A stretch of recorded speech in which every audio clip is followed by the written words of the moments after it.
I know, I know. This is the first panel, and this is cultivation for patients and caregivers, okay? And, but we have a very special guest. I don't know if I was the only person when I was walking around before who saw legendary WBZ sports anchor Bob Lobel walking around. Can we get a round of applause?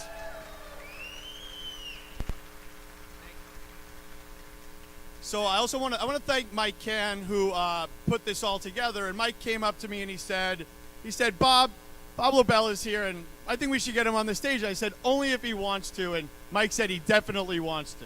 So we're really lucky here. And we're going to start this off with a conversation with Bob, and he's nice enough to share his experience in trying to get medicinal cannabis. And then we're going to talk to some experts who can help teach him, other people here, and me, because I'm trying to get some help from my own grandmother, actually, how to actually go about that. What do you think? Good? All right, so Bob, I just want to thank you for being here. And can you, I think a lot of us know your history in broadcasting, a lot of it. Can you tell us, I guess, in the short of what brought you here and how long you've had pain and what you're really here to address? Well, besides, can you hear right? Can you hear? Up. Certainly curiosity brought me here, but I got to tell you the truth. The last place I ever thought I'd be would be giving the keynote speech at a cannabis convention. I mean, think about it.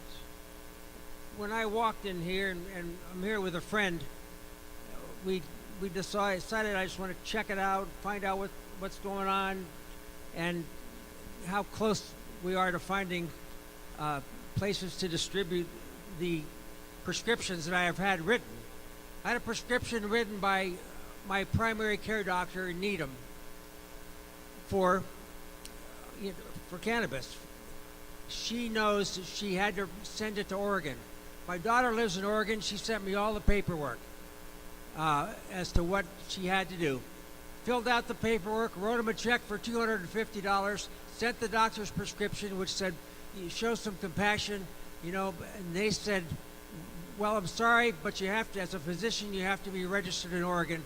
We can't process this. So they sent it back without the check, by the way. So at any rate, it was frustrating. I've told people have told me, well, why don't you drive across the border? Why don't you go up to Maine? Why don't you go to Rhode Island?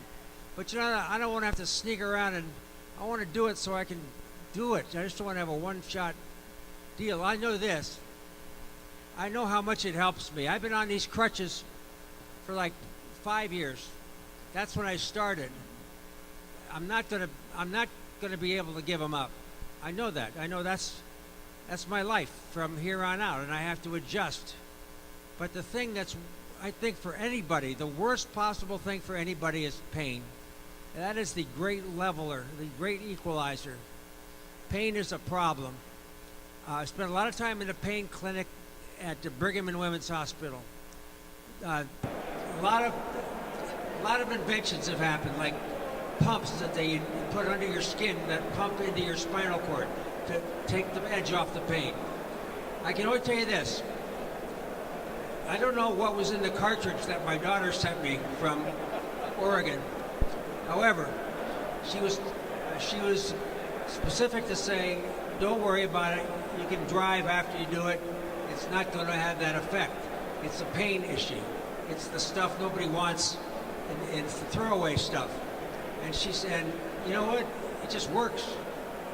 It just works. There are times at the bottom of my feet I can't walk. I take it before I go to bed. Bingo, not a problem. It just does the job. So I think that, in closing, thank you for listening to the keynote speech for the Cannabis Convention. That's the reason I was here. Hey, if I could get that from my daughter in Oregon, I surely could find something close to home. Can I just ask?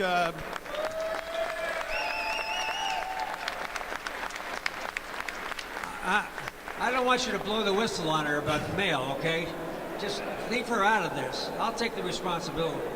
Bob, can I ask you? So you were fortunate enough finally to have a physician who was willing to prescribe. First time I walked in, she's cool. She knew. She also didn't think I'd be able to get it, but she said, "Here it is. I'll write the prescription. Go deal with it." But how about, and I don't want you to trash talk your doctors, but you've been around so many, I'm sure some of the best physicians in the city with the best physicians. What is it like, especially someone like you, that I'm sure they're excited to be around you, when you bring that conversation up? I have no problem bringing that conversation up. I certainly understand, and we all have to understand, these people train for a long time in the subject area that they're practicing. And they are territorial. They don't want to give up writing prescriptions for oxycodone. They just want you to take it and don't abuse it. But this is what they do. This is their area. I totally get that. But if you get the opportunity to say, look, we're on the edge now, the cutting edge of really being able to do some good for a lot of people, you can talk to them. I really think you can talk to them. They may not go along with it, but there are people out there that can find in the world of primary care physicians that will write this stuff. And, just be easy about it. They don't know what, she didn't know what she was writing. She didn't know what kind of strength she was asking for. She just said, for pain, be compassionate, and whatever. So you gotta let somebody who knows what they're doing.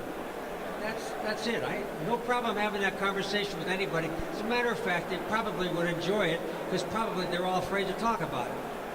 Well, who here is in a similar boat? People around the room? All right, so why don't we thank Bob again, and let's get some people up here and get some ideas for how do we get people out.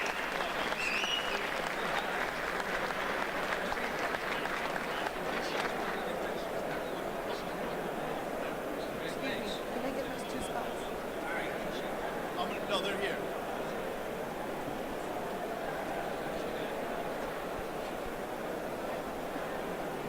All right, so as promised, in just a second we're going to bring some people up and we're going to get this going. So I hope everybody's having a good time so far. I want to thank Bob again. That was just absolutely tremendous. All right, so right here,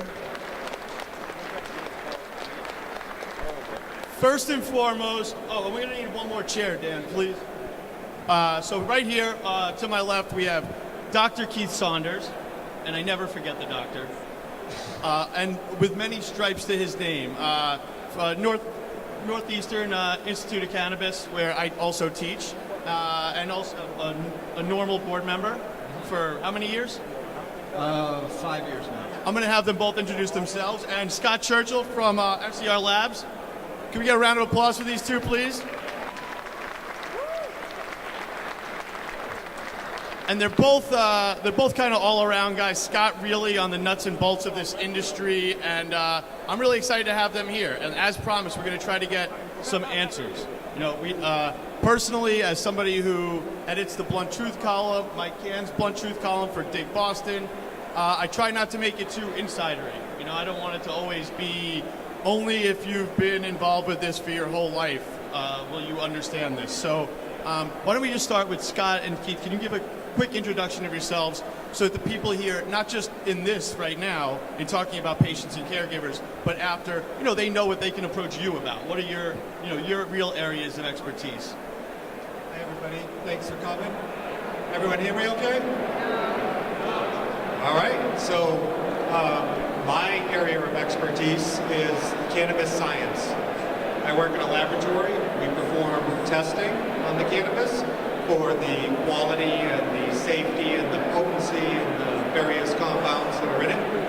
And I also teach at the NIC, Northeastern Institute of Cannabis, safety and science. So I would say that my experience is mainly in the technical aspects of cannabis and the science behind it. I am a sociologist by training. I got my PhD in sociology at Northeastern University for studying the marijuana policy reform movement. I'm past president of Massachusetts Cannabis Reform Coalition. And just this past fall, helped open up the Northeastern Institute of Cannabis, which is the first vocational cannabis training institute in the Northeast. My area of expertise is really policy, and that's what I've looked at drug policy and social movements, namely how we got from a point where cannabis was prohibited in 2000 when I was doing my research to where we are now, which I had to walk sideways down the aisle because this place is so full. This is really remarkable stuff, and it's really a social movement that has taken hold and really moved forward.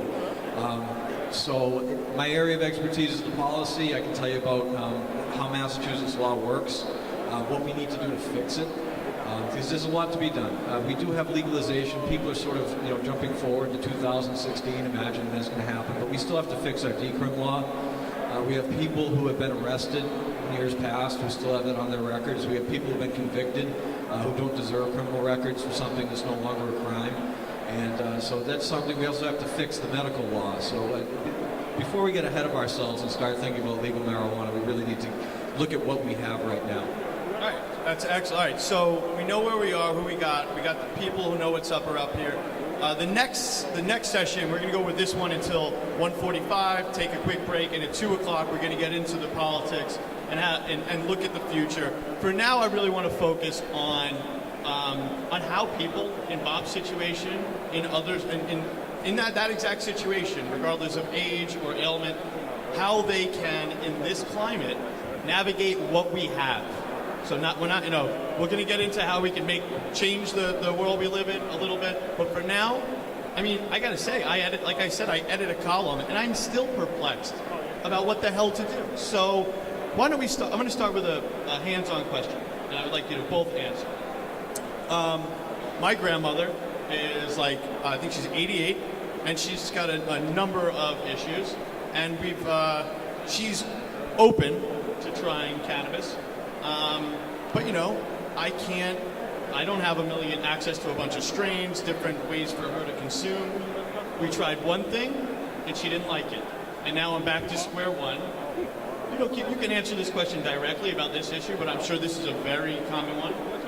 Where do I go from here when I still don't have a dispensary to look to?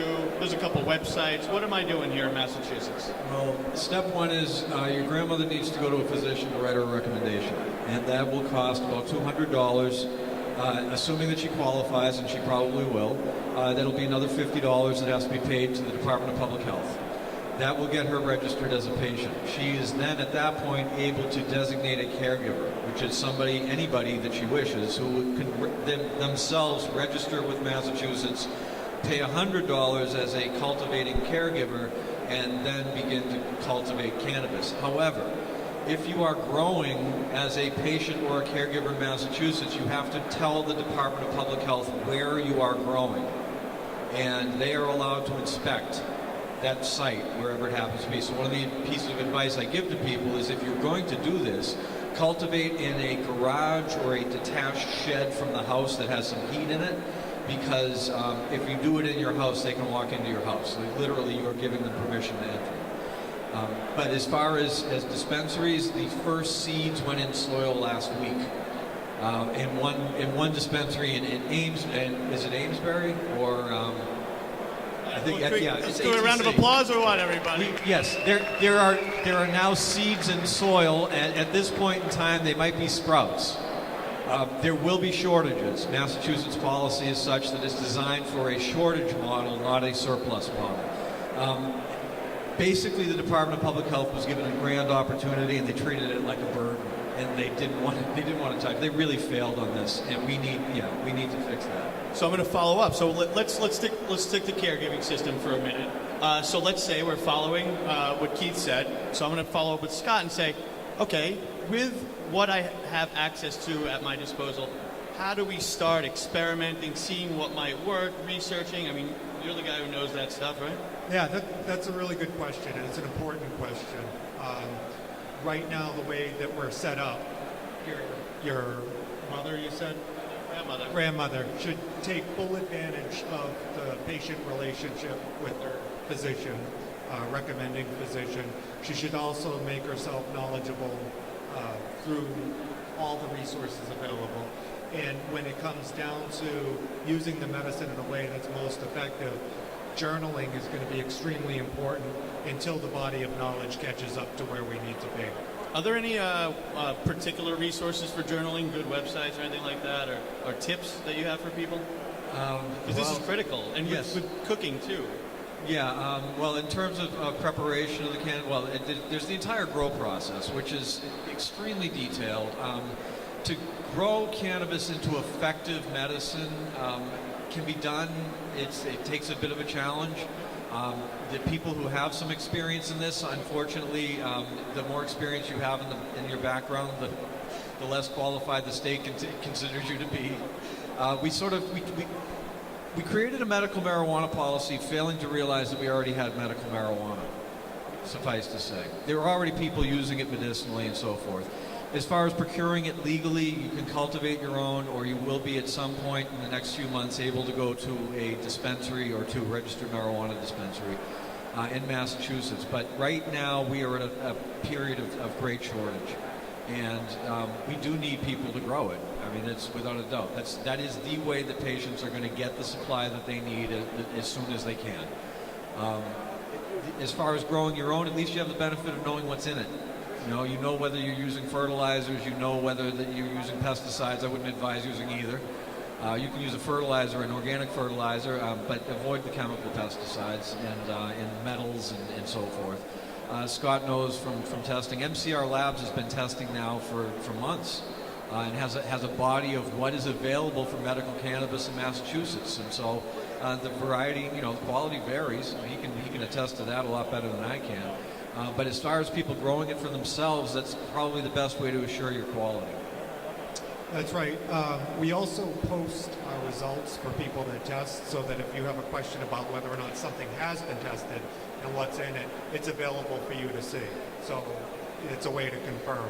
But I just wanted to also add, too, in terms of journaling, it's also very important for getting familiar with how the medicine will impact you, whether it's effective, not effective, how much you should consume, and what might be the side effects. So you need to become familiar with the different types of medicine, how well it works, when you should use it, how often you should use it, etc.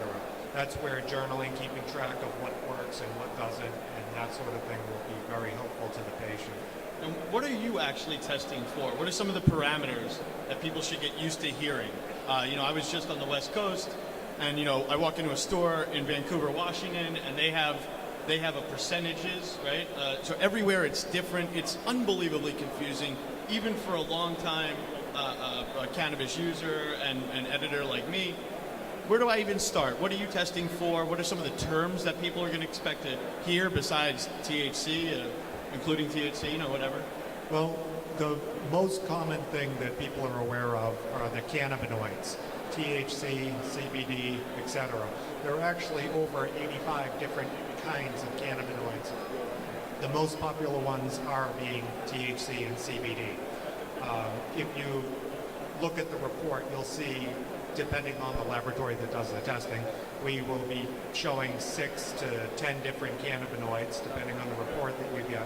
And those cannabinoids can give you an indication of, based on that medicine, those cannabinoids, and what their concentrations and ratios are, how it's going to affect you. And once you become familiar with those effects, you'll be able to target medicine that meets the profile that works for you best.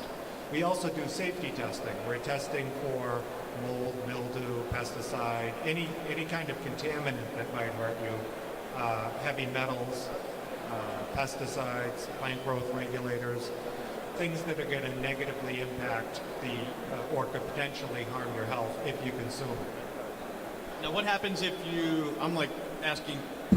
I'm just so curious now. What happens if you test something and it does have some of these harmful qualities? Do you go back to dispensaries or caregivers and tell them, and they say? Right. So we've had a couple of people come to test with us, and they've had medicine that was not suitable for consumption, and what they ended up doing was burying it in their backyard. Now, when it comes to the dispensaries, it's going to be a similar thing. If you have medicine that's going to make you sick, we're going to report it, and that material has to be destroyed. We can't do anything about it at that point. If it's contaminated with pesticides, heavy metals, or microbiological contamination, it's not suitable for human use, and it needs to be disposed of properly and safely. Do you have anything on that, or? Along these lines, is we're dealing with a couple of things. It's an organic product, and so the potency of what you're going to get from the organic material is going to vary by where it grows on the plant. So that which grows in the center cola is going to have a greater potency than that which grows down on the lower branches. So getting a consistent profile from a pharmaceutical medicinal perspective is not going to be possible until we extract and concentrate effectively and can get it to basically 99% purity in terms of the cannabinoids and the terpenes. Very close to the clip. So, Keith, you and I were talking the other day about how strains are so far from their original strains that, you know, a Jack Hare here is completely different from a Jack Hare there, and this and that. How, and this question is obviously for both of you, how cautious should we be moving forward with names and such? And also, well, I mean, really, that's, and also, when dispensaries do come online and when there are more consistency in caregivers, should people be looking to have this, you know, maintain consistency, use the same place and such? Well, this goes into the how we name cannabis, nomenclature, and a lot of it is marketing. A lot of what people, whatever the trendy name is for that season or that year, becomes everything all of a sudden is Pineapple Express, because that's what people want to buy. Realistically, until we get down to the genetics, we're not going to know for sure. And the cannabis plant is one of the most genetically engineered plants that we've ever encountered. I mean, we have done all sorts of stuff to this.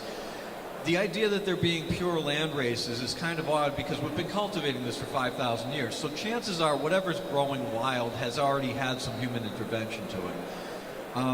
Cannabis used to be called, after it was called cannabis and hemp, it was called marijuana, it was called muggles, mez, smoke, tea, gauge.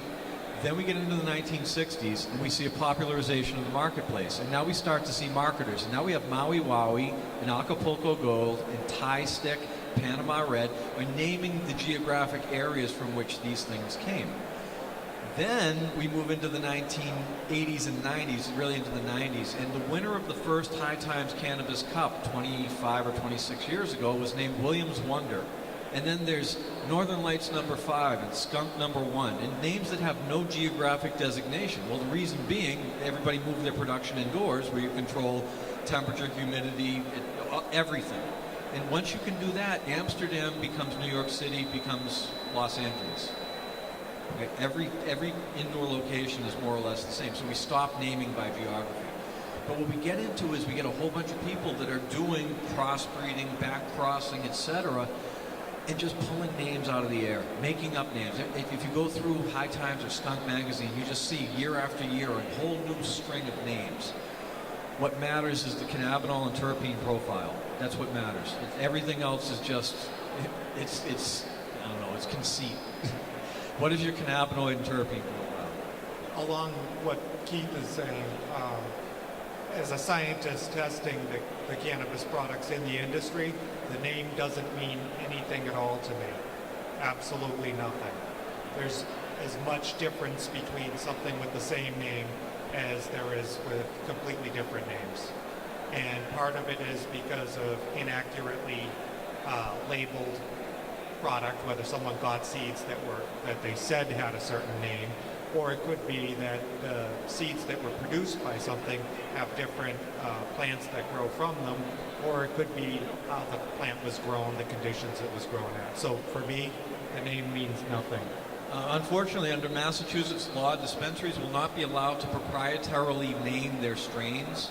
That is, they can say it's strawberry cough, but they can't say it's our dispensary strawberry cough. So what's sold in Salem in a dispensary, what's sold in Plymouth under the name strawberry cough could be completely different strains. If they could proprietarily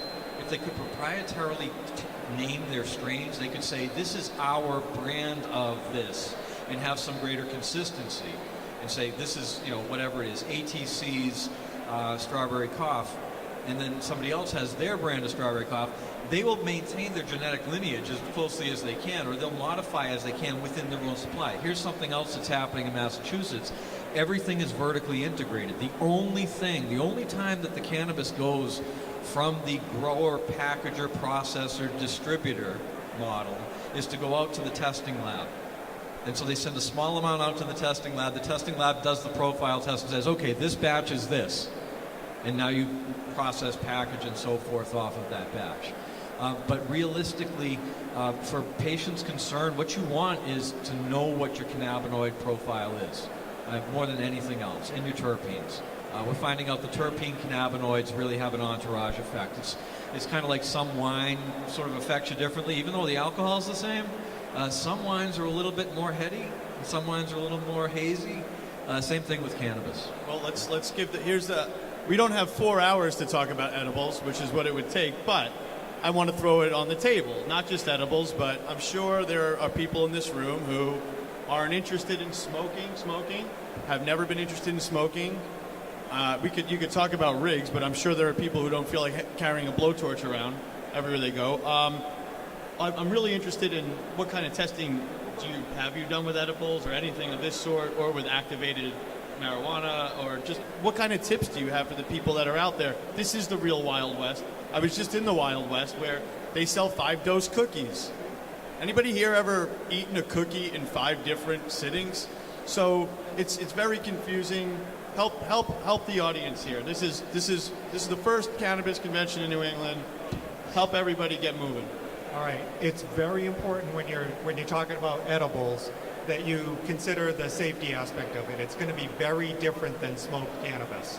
And if you're not familiar with it, it's going to be considerably different from your previous experiences with it. So what I always tell people is become familiar with the type of medicine you're consuming in a safe and responsible way.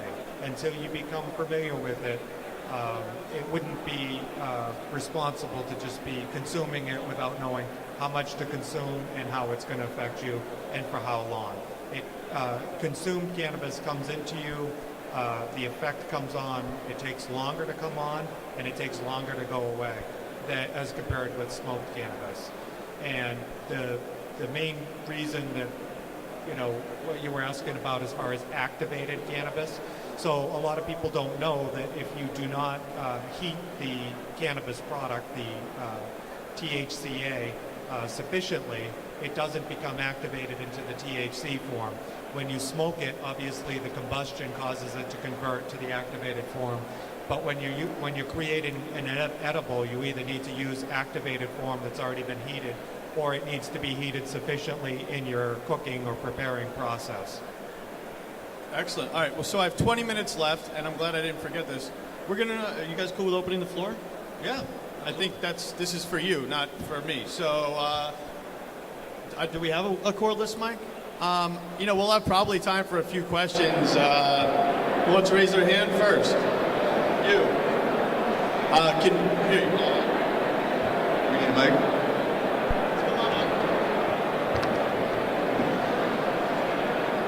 We're all friends.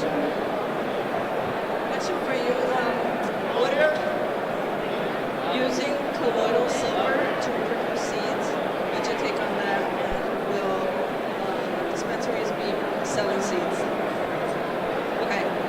Did you get that? I'm sorry, you said using colloidal silver To reproduce seeds? to reproduce seeds. Yeah, what's your take on that? And the other question was about dispensaries selling seeds. Dispensaries cannot sell seeds. If you are a registered cultivator or a registered patient who's being cultivated for in Massachusetts, you are not allowed to purchase from registered marijuana dispensaries. So where do people get seeds? It's like the magic ounce that falls into my hand. It costs $100. Where do the dispensaries get seeds? That's the question I have. By law, they have to grow everything from seed. I don't know. I mean, the Department of Public Health is treating this stuff like it's plutonium. You have to have a registry. Everything has to be on camera at all times, and you have to have people's backgrounds checked and all that other stuff for a plant that's absolutely non-toxic and nobody's ever died from.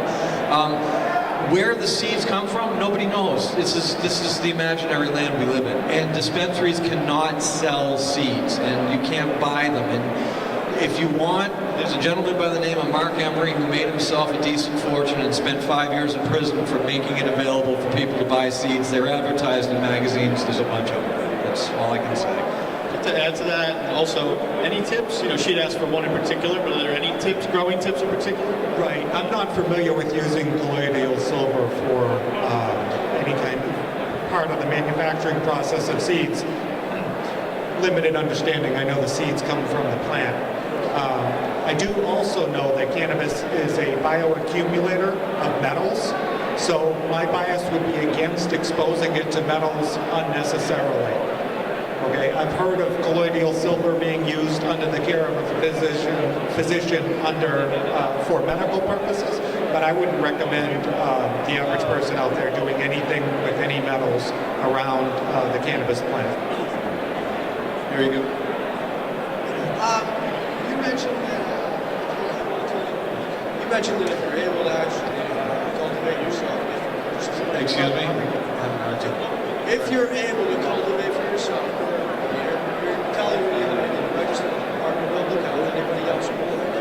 And I've heard recently that when they do get the dispensaries here, that they're going to stop anybody's ability to cultivate for themselves. No, sorry. I've heard that they're going to stop allowing patients to cultivate their own for themselves, and now you're making me aware that if they are, they need to register with the Department of Public Health. Yes, the way that it works is this. They're extremely afraid that marijuana might get into the hands of the general public. And so they set up a situation where when dispensaries open nearby, now they haven't defined what this is, in other states it's 25 miles. When a dispensary opens nearby a patient, that patient's opportunity to cultivate no longer exists unless they qualify under financial hardship, physical disability, inability to travel to and from, and inability to get a caregiver to deliver their medicine to them. So you more or less have to be poor, blind, no access to the tea, or just the tea's not running. But literally, this is one of the difficulties, because if you're going to cultivate, you have to tell DPH you're cultivating. When they open up a dispensary nearby your house, they're going to tell you to stop cultivating. They know where you're cultivating, and they can come in and make sure that you've broken everything down. This brings me to a question I wanted to ask, and we'll get a couple more crowd ones in there, but I think this is an important one. Besides coming to the New England Cannabis Convention, they're changing the laws on us constantly. They're changing the paperwork that's necessary. How do people keep up? If you're being prudent about things, is it the DPH website? Give a prescription to people for what they need to stay educated. The Department of Public Health website is their official means of communication, so as long as you're consistent with that. However, they don't update their website necessarily in time. They didn't announce for 3.5 or 4 weeks that they had increased, they'd require patients to pay $50 to register. It took them almost a month to put that up on their website. It's a horrible mess. It really is. And I feel for people who need this because DPH has really dropped the ball. Yeah, I would like to say along that lines is it's very hard for me because I do this every day. I teach at the school at nights. I work at the lab every day. It's just automatic that I keep up to date and abreast of the information, the changes that are taking place. But it is a big challenge trying to stay on top of this because the DPH has a website that is lagging and lacking, and it really is hard to find the information that you need. Being involved in cannabis community related organizations, websites, forums, etc., anything to do with the industry puts you into contact with a lot of people, and the more people that you're in contact with, the more information that will come your way in a timely fashion. Stay on top of the DPH website, but don't rely on it solely for the information that you use. All right, here we go. What's your name? Joe. Yes, sir. So not a lot of people applauded when people were asked if they related with Bob Lobel's situation. I cannot personally relate, but my grandmother in the 70s smoked marijuana in the Waltham Hospital before it closed because she had stomach cancer, and my father, who smoked pot, would go there, make sure that nurses were on a 15-minute cycle and they would come back. My grandmother was able to survive eating in the last days of her young life at 51 when she died of stomach cancer. She was a victim of the Mother's Little Helper, if you guys know what I'm talking about. So my question is, I'm a taxi driver. I talked to a lot of people for the last 20 years in Boston. There's a growing sentimentality on the West Coast that people like me who smoke pot are getting cards simply so they can get a card. Oh, my back hurts. For my grandmother's situation,